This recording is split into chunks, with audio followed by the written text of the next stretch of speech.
నేను యాక్చువల్‌గా నా రైడ్ స్టార్ట్ చేసినప్పుడు నాకు యూట్యూబ్‌లో వీడియో ఎడిటింగ్ కూడా తెలియదు. హ్మ్. ఈవెన్ నాకు యూట్యూబ్‌లో వీడియో పెడితే మానిటైజేషన్ ఆన్ చేయాలని కూడా తెలియదు. హ్మ్. డంబ్. అయితే నేను ఈ యూట్యూబ్ చేయాలి ఇదంతా రాలేదు నేను. నేను ఇట్లా ఇంట్లో ఫాదర్ చనిపోయిన తర్వాత మైండ్ చాలా స్ట్రెస్‌ఫుల్‌గా ఉంటే ఎప్పుడు ఎటన్నా బయటికి ఎప్పుడు పోయి ఎప్పుడు చనిపోయారు? 2020 జూలై 25థ్ హ్మ్. హ్మ్. ఇక మైండ్ బాగా లైక్ కొంచెం స్ట్రెస్‌ఫుల్‌గా ఉంటే హ్మ్.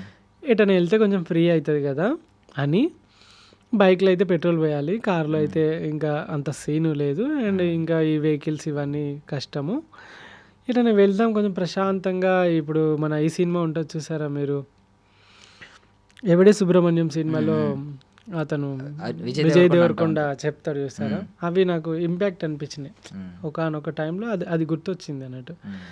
ఇలా పోవచ్చా అని చెప్పేసి ఆలోచించి ఎట్లా పోతే బాగుంటుంది అనుకొని, సరే ఒక చిన్న సమాజానికి మెసేజ్ లాగా ఉంటుంది. అంటే నేను ఈ ప్రపంచం తిరుగుతాను స్టార్ట్ చేయలేను నేను. ఒక చిన్న ట్రిప్ వేసి వస్తాను స్టార్ట్ చేసిన. సో అట్లా